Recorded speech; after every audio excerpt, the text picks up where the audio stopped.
Hizi ni siku nyingi toka tupande maua. Bado hamna dalili ya ua kuchipua. Mara nyingi tunakatia tamaa hapa. Umepanda kitu na kwa imani unamwagilia na kumwagilia, lakini hakuna mabadiliko. Ni rahisi kusema Mungu amekudanganya, hasa kama wazo la kupanda lilikuwa lake.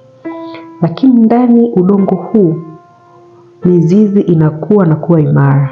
Na jukumu letu, hata kama hatuoni matokeo, ni kuwa waaminifu, kumwagilia ua hili na kuliweka juani lipate rutuba. Na kuhusu kuota, tunamwachia Mungu alikuze ua hili.